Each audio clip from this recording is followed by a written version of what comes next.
Un invité plus que prestigieux cette semaine dans Showbuzz, Alex Vizorek. Bonjour. Showbuzz, Cédric Beaufaille. C'est un des événements de la rentrée pour les abonnés vous. Alex Vizorek qui se balade sur la Canebière, sur le Vieux-Port de Marseille, qui fait du tourisme tranquille, mais pour une bonne raison quand même. Salut Alex. Salut, comment allez-vous? Mais très bien, bienvenue sur sudinfo.be. Je suis ravi parce qu'on va parler d'un documentaire qui me tient beaucoup à cœur et d'une personnalité que j'ai rencontrée une fois, mais j'étais tout petit, je lui ai demandé un autographe, et là de pouvoir faire 1h30 sur sa vie, sa carrière, c'est un bonheur. On parle de Raymond Goethals, évidemment. Alors, on le sait, vous êtes humoriste, comédien, animateur radio-tv, mais aussi fan de foot, et même journaliste un tout petit peu. Donc, ça va donner Vizorek raconte Goethals. De quoi s'agit-il exactement ? Écoutez, il y avait dans les cartons de Philippe Henry, producteur du documentaire, qui est un journaliste sportif qui a beaucoup suivi Raymond à l'époque, qui a d'ailleurs coécrit la biographie de Raymond Goethals quand il l'a sorti, de faire ce film pour les 100 ans. Il aurait eu 100 ans cette année. Et il cherchait quelqu'un pour endosser le rôle d'enquêteur peut-être sur la carrière de Raymond Goethals. Il sait que j'aime le foot. Anderlecht en particulier, Raymond nous a fait gagner des Coupes d'Europe. Et il sait que j'ai aussi eu la France comme rêve. Là aussi, c'est un peu le même parcours. Donc, il m'a demandé si ça m'amusait. Je suis bruxellois, comme Raymond. Le fils de Raymond aussi a dit Vizorek, que j'aime bien, c'est OK. Donc, on a eu accès à plein de choses. Il y a plein d'intervenants dans ce documentaire. Que vous aimiez le foot ou pas, vous allez découvrir un personnage, une personnalité et surtout une carrière incroyable. On se rend peut-être pas assez compte que peut-être on a un des 10 plus grands entraîneurs du monde, de l'histoire du foot Québec. Il est belge, on voit quelques extraits qui passent là à l'écran. Goethals, son fils, et là on est juste en contrebas de...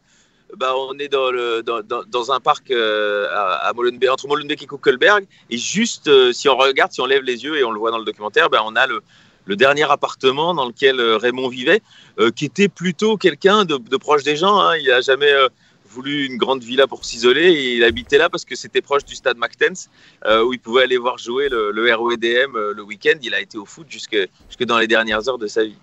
Alors, on a quasiment déjà tout écrit, tout raconté sur Raymond Goethals. Comment être surprenant ou être original dans un tel documentaire ? Alors, évidemment, c'est toute la question. On a tout raconté, et puis c'est toujours joyeux et savoureux de le réentendre, de le revoir. On a des intervenants vraiment chouettes. Je suis allé, comme vous l'avez dit, à Marseille, où j'ai passé 1 heure à table avec Mario Albano, qui est le journaliste sportif qui suivait l'Olympique de Marseille pour la Provence, donc qui raconte l'arrivée de Raymond, qui raconte l'engouement, qui raconte la course vers cette Ligue des Champions. Provence, c'est donc le journal régional local de Marseille, un petit peu comme la Nouvelle Gazette ici à Charleroi, ou la capitale à Bruxelles. Totalement, ça aurait été dans le groupe Sud-Presse si c'était en Belgique. Voilà. C'est sûr. Et alors à Bordeaux, où c'est son premier club en France, nous sommes allés à la rencontre de Patrick Battiston, qui est un grand international français, qui était quand même un des piliers, qui travaille encore à Bordeaux, mais qui donc a accepté de parler de Goethals. Il en a un peu parlé. Et Lisa Razou m'a dit, j'ai accepté l'interview parce que c'était sur Raymond. On me demande tout le temps de parler d'Aimé Jacquet. Et Raymond Goethals, c'est au moins aussi important dans ma carrière. C'est un entraîneur qui a compté et il était content d'en parler. Donc voilà, on a des témoignages un petit peu différents, mais les images d'archives que vous avez peut-être déjà vues, j'espère qu'on vous surprendra par d'autres, de Raymond Goethals lui-même, parce que c'est au fond ça qu'on a envie de voir aussi. Alors, vous l'avez dit, vous avez rencontré énormément de personnalités pour ce documentaire. Quel témoignage retenez-vous, celui qui vous a le plus marqué ? Lisa Razou, je trouve important parce que c'est quelqu'un qui en a vu beaucoup, qui a une carrière énorme, champion du monde avec la France en 98, et qui est comme un gosse quand il parle de Goethals, parce qu'il explique que c'est un des premiers entraîneurs qui lui a fait confiance, il l'appelait le moustique, et que une fois qu'il a compris que l'autre était bon, il lui passait tout et il lui a beaucoup appris. Donc franchement, il était, j'ai trouvé très touchant Alors que bon, c'est un journaliste sportif lui-même, des interviews, il doit en enquiller régulièrement, mais ça lui faisait plaisir, je crois, vraiment de parler de ça. Et puis, une interview que je n'ai pas faite moi-même, mais qui a été faite par Adèle Lassouli et qui se retrouve dans le doc, et qui est quand même qui a presque une petite valeur historique, c'est Bernard Tapie, parce que je crois que c'est une de ses dernières interviews. On l'entend à sa voix, il va pas bien. C'est juste après l'agression qu'il a subie sur la fin de sa vie. Et quand même, parce que c'était Raymond Goethals, parce que ça lui rappelait ses années marseillaises formidables, quand même, à deux. C'était un duo comique, mais de choc en soi. Il a accepté de parler par téléphone. Donc, on a la voix de Bernard Tapie aussi qui sera présente dans le docu sur Goethals. Et il dit à quel point ils se sont appréciés quand même. Vous l'avez dit, vous êtes fan de foot. Vous vous souvenez de votre tout premier souvenir avec Raymond Goethals à la télé, j'imagine, un match en particulier ou une interview que vous avez découvert à la télé, tant petit? C'est une bonne question, mais moi j'avais donc, quand il arrive à Marseille en 91, j'ai 10 ans. Donc quand on a 10 ans, c'est là qu'on forge ses souvenirs de sport qu'on garde jusqu'au bout de sa vie.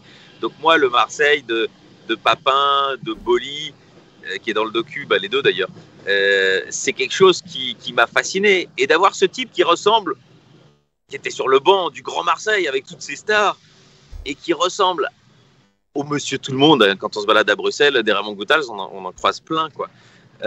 Ça avait quelque chose d'assez fascinant pour le gamin que j'étais, quoi. Un type qui ressemble à ça, qui est né à Bruxelles, qui a cette voix et qui a cet accent, peut se retrouver au sommet du monde du football. Alors, tout est évoqué dans ce reportage et également les côtés peut-être un peu plus sombres de sa carrière. On parle évidemment de OMVA et de Standard Watersky. Voilà, vous n'avez rien mis de côté. Non, parce que ça aurait été idiot, vous me l'auriez reproché. Évidemment, donc, voilà. Non, ça fait partie de lui quand il est chez Bernard Pivot et que Bernard Pivot parle de son livre. On est à la fin de sa carrière, là, il a déjà gagné les trophées. Et puis Bernard Pivot lui dit, dis donc, vous parlez beaucoup de foot, vous parlez beaucoup de ça, beaucoup de ci, mais vous parlez assez peu des magouilles. Et Raymond Goethals répond, mais quelle magouille? Et effectivement, c'est un peu tout lui, c'est-à-dire que je pense que pour tous les témoignages reviennent à ça, c'est-à-dire qu'il n'est pas dupe de peut-être ce qui se passe, et peut-être que les deux fois, il aurait pu dire, mais en fait, ce match, on l'aurait gagné sans ça. Voilà, une fois avec Petit au Standard, où il a été... on ne peut pas dire qu'il est blanc dans ça, d'ailleurs, il a été pénalisé sévèrement. Et l'autre fois avec Tapie à Marseille, il n'était pas loin. Sans doute, il n'était pas dupe complètement, mais lui, sa passion, c'était le sportif. Donc, au fond, c'est sûr qu'il n'était pas en première ligne. Il préférait écrire les noms des joueurs sur un papier plutôt que d'appeler les clubs adverses pour leur demander de lever le pied. Ça, j'en suis intimement convaincu. J'ai évidemment besoin d'un titre fort pour faire le buzz, évidemment. Vous savez comment ça marche aujourd'hui. Donc, on sait que vous êtes supporter. Vous êtes évidemment supporter d'Anderlecht. Mais bon, votre carrière, c'est aussi en France que ça se passe. C'est l'OM ou le PSG, vous? Oh là là. Je suis obligé. Je comprends que vous essayez de me mettre dans la panade, oui. Dans la sauce, comme disent les jeunes. Alors, pour être honnête avec vous, à l'époque, évidemment, c'était l'OM, parce que Goethals. Et en fait, je suis supporter d'Anderlecht dans les bons et dans les mauvais moments. Je suis vraiment un supporter fidèle. Et donc, à l'étranger, si vous voulez, j'ai pas de club de cœur. Je suis les clubs où il y a des Belges qui jouent. Et donc, j'ai aimé le PSG de Thomas Meunier. Là, il n'y en a plus. Il joue encore pas mal. Je ne vais pas vous mentir que le trio Messi, Neymar, Mbappé est assez agréable à regarder. Mais l'OM, pour l'instant, ils sont égalité en championnat. Donc, je vais suivre ça avec beaucoup d'attention, avec le regard extérieur d'un supporter neutre. Alors ce documentaire, Vizorek raconte Goethals, il y a donc évidemment aussi un petit peu de journalisme derrière ça. Et alors en préparant cette interview, j'avoue que j'ai appris quelque chose que j'ignorais totalement, et je ne sais pas si c'est vrai d'ailleurs, vous allez peut-être me démentir. Est-il vrai qu'au tout début de votre carrière, en fait, vous avez débuté à la rédaction des sports de la RTBF? Eh bien écoutez, j'y ai fait mon stage de journalisme, parce que j'ai fait journalisme à l'ULB, et donc... il fallait aller à Mons et aimer le sport. Autant vous dire que dans les étudiants journalisme, il n'y avait pas des masses. Et donc, moi, je me suis dit, trop bien. Et je me suis retrouvé projeté dans cette rédaction assez géniale, où il y avait Thierry Luters, Manu Jousse, Jean Duriot, encore pour les gens qui ont aimé, c'est la voix mythique. La grosse voix. Exactement. Il faisait ces dernières années, Jean Ebi Brouzakis, Pascal Chimé, tous les gens que vous entendez maintenant étaient un poil plus jeunes, et moi aussi. Et ils m'ont pris très gentiment sous leur aile pendant le mois de stage. Et ça s'était bien passé. Et après, ils m'ont gardé pour faire des piges quand il manquait des gens. Et donc, j'ai été commenter les matchs. J'ai dû faire du Roulers Saint-Tron que personne ne voulait faire. Et moi, j'étais heureux comme un pape. J'étais bien placé dans le stade et j'avais un micro et on m'appelait pour savoir ce qui se passait. Je trouvais ça génial. Donc oui, j'ai aimé faire ça. Et c'est le début de ma carrière. Derrière un micro, c'était pour parler de foot. Donc voilà, j'étais quand même un poil... j'étais pas illégitime pour porter ce documentaire, quoi. Faut qu'on retrouve les archives de ce Roulers Berscott, ça me paraît, ça me paraît clair. Le reste de votre actualité, parce qu'on va pas se mentir, vous avez un train à prendre, je pense, d'ici quelques minutes. Donc, vite fait, votre actualité, c'est certainement un spectacle. Voilà, vous avez 2 minutes promo. On vous laisse. Pour les gens qui connaissent Paris, j'étais là. C'est France Télé. Je sors de Télématin. Et je vais là où il y a Radio France, où je vais à France Inter. Bon, coup de bol, il fait beau, je peux le faire à pied. Et donc oui, toujours le service public français qui me laisse raconter des bêtises. Et demain, donc, alors, je ne sais pas quel jour on est, vendredi au BIF à Bruxelles, eh bien, il y a l'avant-première du film L'employé du mois de Véronique Jadin, dans lequel j'ai un super rôle et je suis très impatient que le public le voit. Et fin octobre, je sors, attention, je ne sais pas si c'est une excuse, j'en ai parlé, mais je sors un conte pour enfants sur l'histoire d'un suppositoire. Aux éditions Michel Lafon. C'est l'histoire d'un suppositoire qui veut échapper à sa destinée et qui va tout faire pour pas qu'il lui arrive la même chose que son voisin qui l'a vu partir et ça l'a un petit peu angoissé. J'espère que ça fera rire les parents et les enfants. Vous me tendez la perche quand même avec Télématin, donc vous sortez de Télématin. Vous avez certainement vu cette séquence de l'humoriste Alexandra Pizzagalli, qui s'est pas spécialement très bien passé lundi pour sa première. Vous, quand vous voyez ça, comment est-ce que vous réagissez? Vous lui avez parlé? Vous la connaissez? Bien sûr, j'ai parlé avant et après, et je sais à quel point c'est compliqué.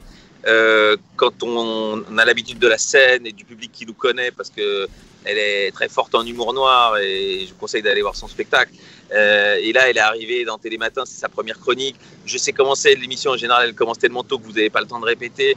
Elle a été perdue par le prompteur. Sans doute le choix de thématique était peut-être pas judicieux pour une première, mais elle n'a pas l'habitude des chroniques. Donc vraiment, je suis plutôt en énorme empathie.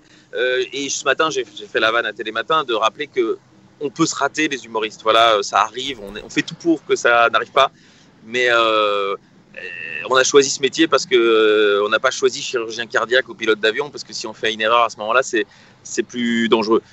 Dans nos métiers, on essaye des choses et parfois on passe à travers. Donc j'espère que ça restera un apprentissage de la télé pour elle, cette chronique-là, et que dès la semaine prochaine, se remettra en selle et qu'elle nous fera marrer à la hauteur de ce que je lui connais. Alex Vizorek, on va vous laisser prendre votre train. On vous remercie évidemment pour ces quelques minutes que vous nous avez accordées. Et donc, on rappelle votre documentaire sur Raymond Goethals. Vizorek raconte Goethals. C'est donc diffusé pour tous les abonnés, sur la chaîne gratuite Divertissez-vous. C'est ce vendredi à 20h. Alex Vizorek, merci beaucoup. À bientôt.